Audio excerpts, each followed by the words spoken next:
ایک اور بات ہے جیسے اجنبی عورتوں سے بات کا مسئلہ، یہ بھی اس میں رعایت میں آتا ہے کہ ہمیں اجنبی عورتوں سے بات کرنا ہے یا اجنبی عورتوں کو مردوں سے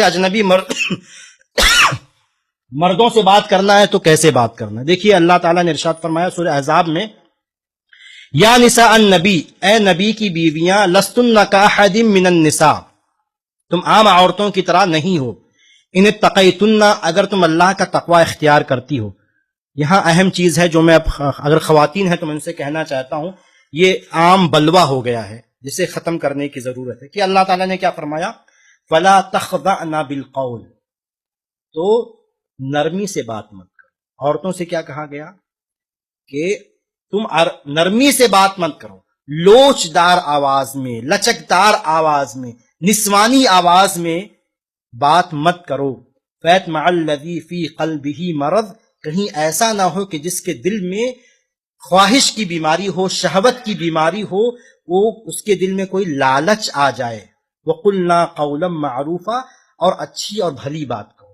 میں یہ کہنا چاہتا ہوں، موقع ہے کہ خواتین کو، ہمارے گھر کی خواتین کو اس بات کا خیال رکھنا چاہیے. یہ بات چیت کے آداب ہیں. اب سبزی والے سے بات کرنی ہے جو اجنبی ہے. گوشت والا اگر جانے کا موقع پڑ جائے گوشت خریدنے کے لیے، اتفاق سے جو ہے شوہر موجود نہیں ہے، شوہر نوکری پر ہے، ایسے حالات آ جاتے ہیں، تو اگر عورت کو اگر گوشت لانے جانا ہے یا سبزی لانے جانا ہے یا کسی بھی ٹیلر کے پاس جانا ہے، میں کیا ہوتا ہوں، آپ کو کپڑے لانے جانا ہے عورتوں کو، وہاں جو حالات اس وقت ہمارے مارکیٹ کے ہیں بہت برے ہیں.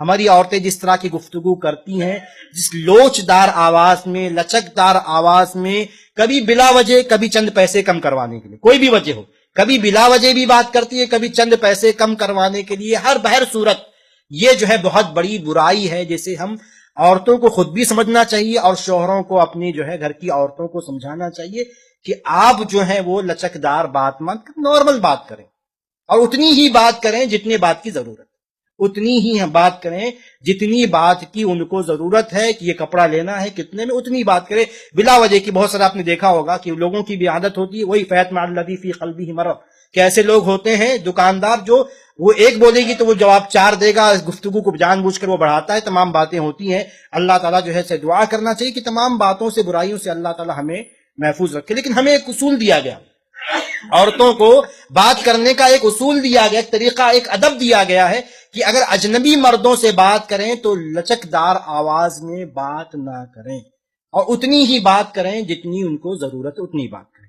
اسی طرح مردوں کو حکم دیا گیا وَإِذَا سَأَلْتُمُوهُنَّ مَتَاعًا فَاسْأَلُوهُنَّ مِنْ وَرَاءِ حِجَابٍ، کہ اگر تم عورتوں سے کوئی سامان مانگتے ہو، اگر ازواج مطہرات سے، صحابہ کرام کو کہا گیا کہ ازواج مطہرات سے کوئی سامان مانگتے ہو، فَاسْأَلُوهُنَّ مِنْ وَرَاءِ حِجَابٍ، تو پردے کے پیچھے سے مانگو. کوئی سامان مانگتے ہو، فَاسْأَلُوهُنَّ مِنْ وَرَاءِ حِجَابٍ، پردے کے پیچھے سے مانگو. ذَلِكُمْ أَطْهَرُ لِقُلُوبِكُمْ وَقُلُوبِهِنَّ، یہ زیادہ پاکیزہ ہے تمہارے دلوں کے لیے اور ان عورتوں کے دلوں کے لیے، کہ کوئی فتنے کا اندیشہ ہی نہ رہے. اس لیے اس بات کی رعایت کرنا چاہیے دونوں طرف سے. اجنبی عورتوں سے بات کرنا ہے تو ہم اس بات کی رعایت کریں کہ صرف ضرورت کی بات، بلا وجہ کی بات نہیں. اسی طرح عورتوں کو اجنبی مردوں سے بات کرنا ہے تو صرف ضرورت کی بات، بغیر لچک کے، بغیر لوچ کے جو ہے بات چیت نہیں کرنی ہے.